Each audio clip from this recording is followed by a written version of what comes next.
May I come in? Please come in. Come in, please. Good afternoon. Good afternoon. Have a seat. Thank you. अपने आप को introduce करिए बिना अपना नाम और अपना निवास स्थान रिवील किए।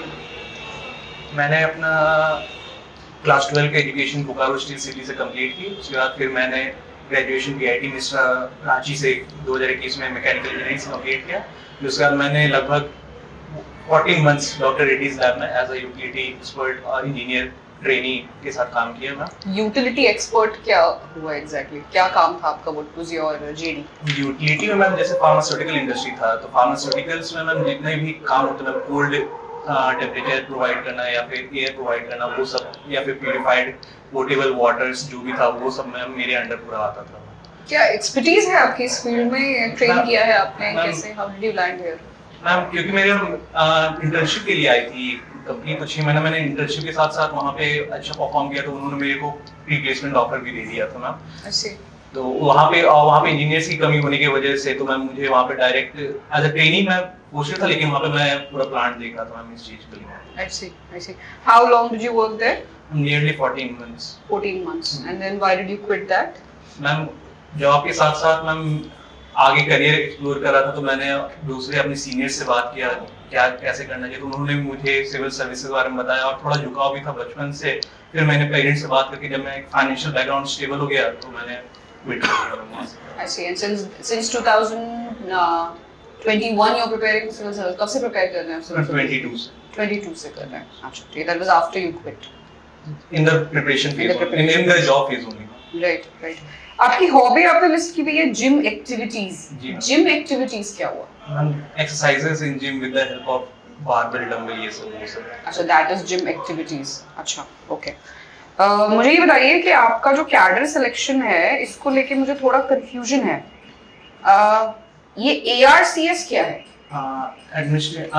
असिस्टेंट रजिस्ट्रार इन कोऑपरेटिव सर्विसेज मैम। किस लेवल की सर्विस है ये? मैम ये लेवल 9 की सर्विस है।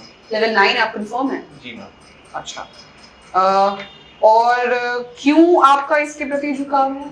मैम सबसे पहले मेरा बैकग्राउंड जो फार्मर्स के साथ थोड़ा है, तो मैम इसलिए मैंने एडमिनिस्ट्रेटिव के साथ साथ जो फार्मर कोऑपरेटिव के साथ काम करना है, तो मैम इसलिए मैंने ARCS को वैसे डाला है।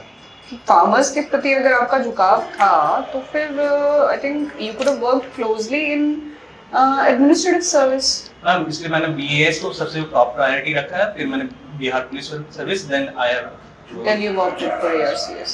अच्छा, ठीक है।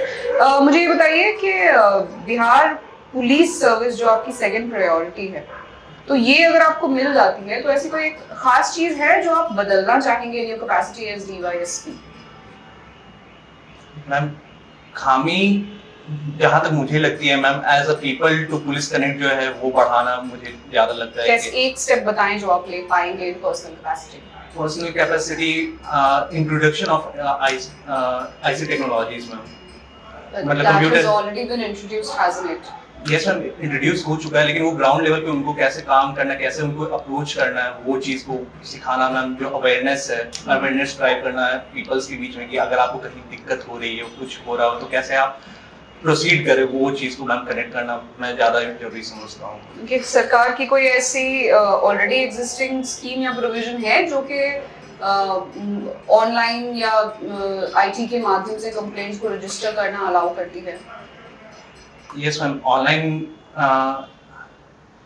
मैम एक सुरक्षा ऐप करके था मैम, एग्जैक्टली नाम नहीं याद आ रहा मैम, एक वो ड्राइव चला था फॉर फीमेल, अगर वो कोई दिक्कत। What about general, not just female? कुछ है ऐसा प्रोविजन? आपको कोई शिकायत है, किसी पब्लिक अथॉरिटी से शिकायत है, किसी प्रोसेस से शिकायत है, तो आप कंप्लेंट कर पाए ऑनलाइन, जानकारी रखते हैं? मैम अभी हाल फिलहाल में मैम पुलिस के द्वारा ही ये एक टोल फ्री नंबर ये जारी किया गया था। क्या है टोल फ्री नंबर? एग्जैक्टली याद नहीं है मैम, लेकिन अगर स्पेसिफिक आप जाइएगा, जैसे कि साइबर सेल के लिए अलग है 1930 मैम, फीमेल के लिए अलग है, और एक इमरजेंसी सर्विस 112 है मैम। ऐसे आपसे मैंने पूछा कि आप पहला काम क्या करना चाहेंगे, तो आप कह रहे थे कि आप अवेयरनेस बढ़ाना चाहेंगे। उसके बाद अगली लाइन ऑफ क्वेश्चनिंग में आपकी अवेयरनेस मुझे कम लग गई है। Are you contradicting yourself? अगर सॉरी मैम, अगर आपको ऐसा लग रहा है तो ma'am you'll have to work on this. Yeah. इसके ऊपर आपको होमवर्क करना होगा. Okay. मैम क्या पूछना चाहेंगे? आप 4 साल झारखंड में रहे हैं 4 यस मैम. इंजीनियरिंग के दौरान. Any 3 takeaways from administration in Jharkhand which can be implemented in Bihar administration?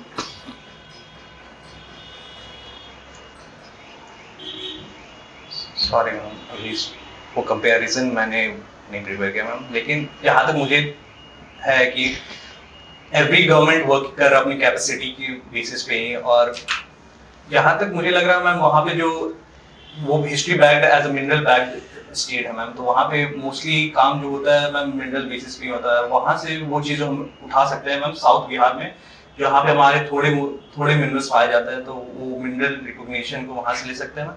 Second ma'am education के बेसिस पे हायर एजुकेशन जो है मैम, यहाँ से देखा जाता है कि माइग्रेशन होता है मैम एजुकेशन के बेसिस पे. Like most of the people from Bihar जाते हैं एजुकेशन इन बोकारो रांची यहाँ पे जाने के लिए मैम. वो चीज़ हायर एजुकेशन इंस्टीट्यूट को और बेटर करना मैम, और मैम इतना ही अभी याद आ रहा है. ठीक है. सपोज आप प्रशासनिक सेवा में सेलेक्ट हो जाते हैं और आपके पास कोई रेप केस रिपोर्ट होता है, तो आप क्या एक्शन लेंगे इंस्टेंटली? मतलब पहला 3 स्टेप वाइज एक्शन बताएं आप. मैम ये बिलो 18 एज है या फिर अबव 18 एज है मैम? बिलो 18. बिलो 18 एज है मैम. सबसे पहले उस जो भी पीड़िता है मैम उसको मेडिकल सर्विस दिया जाएगा मैम, जो भी इमरजेंसी सर्विस है मेडिकल एम्बुलेंस दिया जाएगा मैम. उसके बाद मैम वहाँ पे जब वो शांत हो जाए उनको साइकेट्रिक हेल्प डॉक्टर्स के थ्रू देने के बाद वहाँ पे जो फीमेल लेडीज होती है मैम विदाउट यूनिफॉर्म उन्हें पहुँचाया जाएगा कि उनसे पूरा जांच किया जाएगा, और जो ऑन द ग्राउंड है मैम जो पुलिस है कि जो भी वहाँ पे एविडेंस जो है वो इकट्ठा करे मैम. ये सेकंड स्टेप हुई मैम. और थर्ड स्टेप जो भी मैम उसके बेसिस पे हमारा इन्वेस्टिगेशन हुआ है उसके प्रोसीड आउट कैरी फर्दर करना मैम, कहीं पे सबूत इकट्ठे करना. तो आप बाकी डिपार्टमेंट को इन्वॉल्व नहीं करेंगे इन सब चीज़ों में? मैम बाकी डिपार्टमेंट जो है मैम उनको तो इन्वॉल्व कर ही रहे, जैसे मेडिकल को आप ले ही रहे हैं साथ में मैम, मेडिकल टीम डॉक्टर्स के हेल्प से वहाँ से आप जो रिपोर्ट आएगा उसके बेसिस पे इन्वेस्टिगेशन कर ही रहे हैं मैम. पुलिस डिपार्टमेंट इन्वॉल्व हो ही रही है मैम, क्योंकि वहाँ पे आपको पब्लिक को भी देखना है कि वो आउटरीच ना हो इस बेसिस पे और आप सही काम कर रहे हो मैम. ये मल्टीपल स्टेप्स तो सारे डिपार्टमेंट धीरे धीरे करके इन्वॉल्व हो ही रहे हैं. ठीक है. फीमेल ड्रॉप आउट रेट को कैसे कंट्रोल करेंगे आप? कोई 3 suggestions? Female drop out rate, हाँ, स्कूल्स में जो ड्रॉप आउट होता है कि इनरोलमेंट तो है बट ज़्यादातर वो स्कॉलरशिप के लिए है, या छोटे बच्चे हैं तो मिड डे मील के लिए है, बट वो बस खाने जाते हैं और वापस आ जाते हैं, ऐसा कहा जाता है. तो आपका क्या सुझाव रहेगा कि इसको आप कैसे ठीक करेंगे? सबसे पहला मैम स्टेप रहेगा कि अवेयरनेस आप फैलाएं पेरेंट्स में कि आप एजुकेशन क्यों जरूरी है. सबसे ज़्यादा अवेयरनेस ड्राइव करना बहुत ज़्यादा इंपॉर्टेंट रहेगा मैम. सेकेंड रहेगा कि अगर आप वो लोग केसेस बताना है कि ड्रॉप आउट क्यों हो रहा है, मेन रीजंस पहले फिर कलेक्ट करना है कि चाइल्ड मोस्टली देखा जाता है कि मैरिजेस, चाइल्ड मैरिजेस या फिर जो भी है जल्दी हो जाते हैं, तो उन्हें बताना पड़ेगा कि एनीमिया केस वगैरह जो हमारी फीमेल्स हैं वो चाइल्ड जो प्रोड्यूस कर रही है वो भी स्टंटेड और ग्रोथ नहीं हो पाता मैम अच्छे से, तो वो चीज़ को करना पड़ेगा. और थर्ड रहेगा मैम कि जो भी मैम स्कीम्स जो है बहुत सारी है यहाँ पे बिहार में जो चल रही है, जैसे कि साइकिल योजना, पोशाक बालिका पोशाक योजना, फिर से जो आप क्लास 12 पास करते हैं तो आप साइकिल योजना कब आई? सॉरी मैम एग्जैक्टली ईयर याद नहीं, अगर आप बोले तो एक गेस दे सकते हैं please. Ma'am. I think 2009 ma'am. So चूँकि जिम एक्टिविटीज़ आपकी हॉबी है, जी. ये बताइए कि अक्सर ऐसा सुनने में आता है हेल्दी लाइफस्टाइल की बात होती है आजकल. क्या होता है हेल्दी लाइफस्टाइल? हेल्दी लाइफस्टाइल से 2 चीज को मिला के मिलती है, जैसे आपका फिजिकल वर्कआउट और प्लस न्यूट्रिशन जो होता है सर, उसको बैलेंस करके चलना उसे हेल्दी लाइफस्टाइल की. थोड़ा इलाबोरेट करिए कि क्या क्या किया जाए, खान पान में कैसा खान पान हो, डाइट प्लान कैसा रहे, एक्टिविटीज़ किस तरह की एक्टिविटीज़ में खुद को शामिल किया जाए जिसको मतलब सबको मिला करके एक हेल्दी लाइफस्टाइल हो सके. सर बेसिकली एक पर्सन पे डिपेंड करता है कि आपका गोल क्या है, आपको कैसा लाइफस्टाइल चाहिए. जैसे मैं अपने बारे में एग्जांपल देना चाहता हूँ सर, तो मैंने फैट लॉस वाला गोल साथ साथ मसल बिल्डिंग वाला गोल लिया था सर. तो जहाँ तक मैंने बात की थी अपने ट्रेनर से, तो उन्होंने मुझे बताया था कि आप प्रोटीन इंटेक ज़्यादा बढ़ाइए और फिजिकल जो है कार्डियो आप स्टार्ट कीजिए पहले, उसके बाद आप मसल बिल्डिंग पे शिफ्ट कीजिएगा सर। तो एज अ पर्सन पहले आपको जो भी आपके डाइटिशियन या फिर फिजिशियन है उनसे आपको हेल्प लेनी होगी कि कैसे आप कर सकते हैं सर। तो क्योंकि हम लोग का पर्सन डिफरेंट पर्सन का सबका अलग अलग बिल्ड होता है सर। कई बार ऐसा देखा जाता है कि अगर हम स्ट्रिक्ट रूटीन फॉलो कर रहे हैं तब तो थोड़ा सा वेट कम हो जाता है, लेकिन थोड़ा सा उसमें जैसे ही ढील देते हैं फिर से वेट गेन हो जाता है, वापस पहले जैसे हो जाते हैं। क्या कारण है इसका? सर इसका कारण आपके अंदर जो डिसिप्लिन है वो लैक करने का सबसे मेजर रीजन है, जो आप फॉलो मान लीजिए कि डाइट प्लान मेरा सेम है, जो पहले था अभी है, एक्सरसाइज थोड़ा सा मैंने कम कर दिया, जी सर, कैलोरी इंटेक पहले जितना ही है, तो लेकिन अचानक से फिर वेट पहले जैसा क्यों हो जाता है? सर यहाँ पे बेसिकली होता है आप जो वर्कआउट कर रहे हैं उसमें कैलोरीज बर्न होता है सर। कैलोरीज बर्न जितना आप इंटेक करो उतना आप बर्न नहीं करते, इसी कारण आपका वेट जो होता है सर वो इंक्रीज करते जाता है, जबकि आपका डाइट वही नियमित अनुसार जो चल रहा है सर, उसी कारण वेट इंक्रीज। कितने कैलोरीज की जरूरत होती है एक हेल्दी व्यक्ति को जो सेडेंटरी लाइफस्टाइल है जिसका?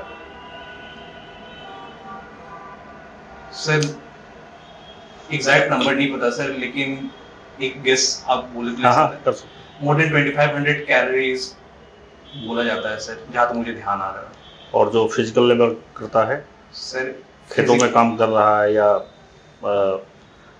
धावक है, रनर है, इस टाइप के लोगों को सर उस केस में मुझे फिर से सर मैं माफी चाहूंगा, लेकिन अगर हो सके तो सर मोर देन 3000 कैलोरीज, क्योंकि आप फिजिकल में एक्टिविटीज में ये हो रहा है सर। बॉडी टाइप के बारे में पता है आपको? कितने प्रकार का बॉडी होता है? सॉरी सर, इस बारे में आइडिया नहीं सर। क्योंकि आप जिमर हैं तो ये सब तो पता होना चाहिए सर। अगर बीएमआई बेसिस पे आप पूछ रहे हैं सर, उस बारे में पता है? नहीं, कितने कैलोरीज की हमको जरूरत है ये बॉडी टाइप डिसाइड करता है, इसके बारे में आप देख लीजिएगा। अभी फैट और मसल की बात की आपने, तो क्या अंतर होता है दोनों में, फैट और मसल में? सर फैट जो है स्टोर्ड कार्बोहाइड्रेट्स के फॉर्म में होता है सर, वो हमारे स्किन की लेयर के, जब भी हमारे शरीर में कार्बोहाइड्रेट्स की कमी हो जाती है तो फैट्स वो हमें एनर्जी प्रोवाइड करते हैं सर। और मसल्स हमारा प्रोटीन से बिल्डअप होता है सर, वो स्ट्रेंथ और एंड्योरेंस प्रोवाइड करती है सर। तो कई बार होता है कि आप जिम जा रहे हैं और वेट लॉस भी हो रहा है, आपको दिख रहा है कि वेट लॉस हो रहा है, लेकिन वो फैट लॉस ना हो कि मसल लॉस हो जाता है, ऐसा ना हो, इसके लिए क्या करना चाहिए? फैट लॉस ना हो कि मसल लॉस हो जाए। और ये पता कैसे चलेगा कि हम पहले 80 केजी के थे, अभी 70 केजी के हो गए, लेकिन ये मसल लॉस हुआ या फैट लॉस हुआ, ये कैसे पता चलेगा? सर उसके लिए एक हमारे पास प्रावधान नहीं है जो बता सके, लेकिन उसके लिए अवेयरनेस है सर। एक यूएस मरीन का आता है फैट मेजरमेंट करके सर, जिससे आप डिफरेंट जैसे कि मेल है सर, उसमें आप नेक का अपना सर्कमफ्रेंस, वेस्ट का सर्कमफ्रेंस और थाई का सर्कमफ्रेंस और बॉडी वेट और हाइट के अकॉर्डिंग आप फैट कैलकुलेट कर सकते हैं सर। तो इस बेसिस पे अगर आप रेगुलर बेसिस पे ट्रैक करेंगे सर, तो उस तरीके से आप जान सकते हैं आपका फैट लॉस हो रहा है या फिर आपका मसल लॉस हो रहा है। और सर एक और दूसरी है कि जो आईटी की इलेक्ट्रॉनिक्स की मदद से होती है सर, जो आपको बॉडी में एक बहुत ही लो करंट सेंड करता है और उससे आपका रेजिस्टेंस नाप के फैट बताता है सर। ये दो तरीके से फैट देखने के लिए सर। ये बताइए कि जब आप फिजिकल एक्टिविटी में शामिल होते हैं उस समय कौन कौन से हार्मोन्स रिलीज होते हैं बॉडी? सर जब फिजिकल एक्टिविटीज में हम ये शामिल होते हैं उस टाइम एंडोर्फिन्स जो रिलैक्सेशन हार्मोन होते हैं और टेस्टोस्टेरोन जो होता है, ये दोनों रिलीज होते हैं सर। जो इन दोनों का क्या असर होता है? सर इन दोनों से जो है हमारा जो नर्व्स है वो कंट्रोल में आता है सर, और जो स्ट्रेस बर्स्ट आउट बोलते हैं सर वो भी कंट्रोल में आता है सर, स्ट्रेस लेवल कंट्रोल में आता है सर। ठीक है, प्रशासन में आप जाना चाह रहे हैं जबकि आप मैकेनिकल इंजीनियर हैं, आपको क्यों लगता है कि प्रशासन में आपको जाना चाहिए? सर मेरे पास जहाँ तक मैंने अभी तक अपनी पढ़ाई कंप्लीट की है सर, मुझे बहुत ही डिफरेंट बैकग्राउंड्स जैसे कि एज अ साइंस बैकग्राउंड और 3 खूबियाँ बताइए जिसके आधार पर आपको लगता है कि प्रशासन में जाकर के आप कमाल कर देंगे। सर इंटीग्रिटी और ऑनेस्टी रखना मुझे लगता है, और परसिवरेंस, कोई भी जॉब जो दिया जाता है सर उसमें काम करने की जब तक वो कंप्लीट ना हो 100% देना सर। बस अभी यही 2 याद आ रही है सर। एथिक्स और मोरालिटी में कोई अंतर है आपके अनुसार या दोनों एक ही हैं? अंतर है सर एथिक्स और मोरालिटी में। क्या अंतर है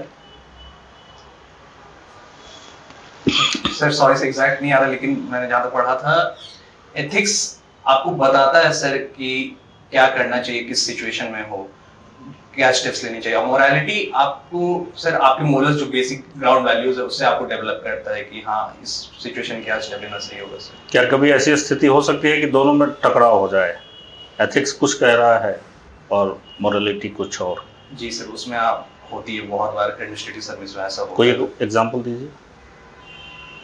जैसे सर आपके पास कोई एक बूढ़ी आई हो और उसके पास कोई डॉक्यूमेंट्स नहीं हो, कुछ वो आपके पास हेल्प के लिए आई हो, तो एथिक्स कहता है कि आप किस तरीके उनका हेल्प करना चाहते हो, लेकिन मोरालिटी कहता है कि आपको सबसे पहले उन्हें खाना किसी भी तरह से आपको प्रोवाइड करना चाहिए जो आपके पॉकेट में पैसा हो, अगर आपके पास पर्याप्त धन हो तो यहाँ टकराव कहाँ है?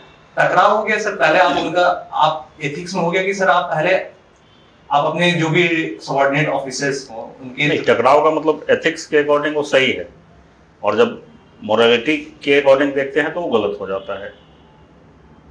सॉरी सर अभी जैसे मैं एक एग्जांपल आपको देता हूँ, जैसे इनकम टैक्स के लिए कानून है, उसमें बहुत सारे लूप होल्स हैं जिसका इस्तेमाल करके आप अपने कर भार को, टैक्स बर्डन को कम कर सकते हैं, लेकिन आपको पता है कि आपने उसका नाजायज फायदा उठाया है, तो आपकी मोरालिटी के अकॉर्डिंग ये चीज़ गलत है, लेकिन लीगली आप सही हैं, एथिक्स के अकॉर्डिंग आप सही हैं।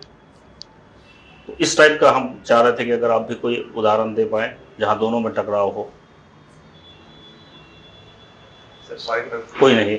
बिहार की 3 बड़ी समस्याएं बताइए जो आपको लगता हो कि इन तीन समस्याओं पर सबसे पहले काम होना चाहिए। सर सबसे पहला तो एजुकेशन लगता है सर, सेकंड लगता है जो ब्रेन ड्रेन हो रहा है हमारे बिहार से जो माइग्रेंट्स जा रहे हैं, चाहे वो एजुकेशन हो या फिर लेबर हो, और थर्ड सर जो कनेक्टिविटी हमारे नॉर्थ बिहार में वो बढ़ाने की बहुत ज़्यादा ज़रूरत है, जिससे कि समान डेवलपमेंट नॉर्थ और साउथ बिहार दोनों जगह हो सके। तो सरकार तो कह रही है कनेक्टिविटी ज़बरदस्त है बिहार में, सड़कें बहुत साफ़ सुथरी सड़कें, चौड़ी चौड़ी सड़कें बन रही हैं, जो बाहर के लोग आ रहे हैं वो भी कह रहे हैं कि बिहार में सड़कें अच्छी हैं। जी सड़कें अच्छी है सर, लेकिन जहाँ पे वहाँ पे फ्लड प्रॉब्लम्स आती है सर, तो वो सड़कें पे भी जर्जरता आ जाती है, वो सब चीज़ को स्ट्रेंथन करना होगा सर। और ये जो कनेक्टिविटीज जो होती है, मेन रीज़न जो है सर कि फ्लड्स हो गया या फिर कोई भी अदर रीजन, उसको ये टारगेट आउट करके मतलब कनेक्टिविटी और अच्छे से सही की जा सकती है सर। ठीक है। एक क्वेश्चन मैं पूछना चाहूँगी क्योंकि आपने डॉक्टर रेड्डीज़ में काम किया है, उनका एक प्रोडक्ट बहुत रेवोल्यूशनरी है, हेयर प्रोडक्ट, उसका नाम आपको पता है? सॉरी मैम, आइडिया देखिए। ओके ठीक। मिनी डॉक्सल के बारे में सुना है आपने? मिनी डॉक्स ये सुना ठीक। मैम एक रीज़न हम लोग को जो भी काम हम लोग डॉक्टर रेड्डीज में करते थे तो उन लोग का इंटरनल लिंक कुछ और होता था मैम और एक्सटर्नल लिंक कुछ और होता था, तो इस बेसिस में हम लोग का मिसमैच बहुत होता था, क्योंकि हम लोग खुद पता नहीं था हम लोग किस चीज़ के लिए प्रोडक्ट प्रिपेयर कर रहे हैं मैम, बस हम लोग को केमिकल फॉर्मुलेशन दे दी जाती थी, उसके अकॉर्डिंग हम लोग प्रिपेयर करते थे और फिर बाद में वो जाके नेमिंग ब्रांडिंग कुछ और होता था मैम उस चीज़ का। मुझे ये बताइए कि सेक्शुअल हैरेसमेंट वर्क प्लेस वाकिफ है इस चीज़ से? Yes ma'am. You're aware of it? Yes. Right. एक महिला अगर ऐसा फील करती है कि आपकी किसी एक्टिविटी से she feels threatened, sexually threatened, चाहे वो आपने इंटेंशनली किया हो या अनइंटेंशनली या उन्होंने मिसट्रीट किया हो, तो क्या उनके पास ये पॉसिबिलिटी है कि वो कंप्लेन कर सकें? मतलब can she complain basis her file a complaint basis her assumption? अगर वो ऐसा फील करे तो ऑफ कोर्स मैम उन्हें कंप्लेन करना चाहिए। क्या लीगल बैकिंग है इसकी? मैम पॉश एक्ट पास हुआ था मैम, एग्जैक्टली ईयर याद नहीं है ma'am, prevention of sexual harassment at work place, वो एक्ट पास हुआ था, जिसके कारण कि सारे जो गवर्नमेंट और प्राइवेट बॉडीज है मैम वहाँ पे एक कमेटी फॉर्म होती है मैम इस बेसिस पे, उसमें मेंबर्स भी मोस्टली एग्जैक्ट नंबर याद नहीं, मोस्टली फीमेल्स ही होती है मैम। उसको आप चेक कर लें कि क्या प्रोविजंस हैं, आईसी क्या होती है उसमें, हाथ मतलब भी कुछ अमेंडमेंट भी हुआ है, उसको देख लें। But what I want to understand is कि even if you are you've not intentionally offended her, you've not said something meaning any kind of a sexual offense, तब क्या अपने assumption के बेसिस पे वो कंप्लेंट कर सकती है? ये मैं जानना चाह रही हूँ आपसे। मैम ऑफ कोर्स अगर उन्हें वैसा लग रहा है तो वो कंप्लेन करे, तो उसके बाद जिम्मेदारी मेरे ऊपर आती कि हम अपने आप को नॉट गिल्टी प्रूव करें मैम, एज कंपेयर टू जो भी सबूत और ये सब। So the burden of proof is on you Yes, to prove that you've not done anything Yes, intentionally or whatever. ठीक है, ओके, आप जा सकते हैं, we'll call you back.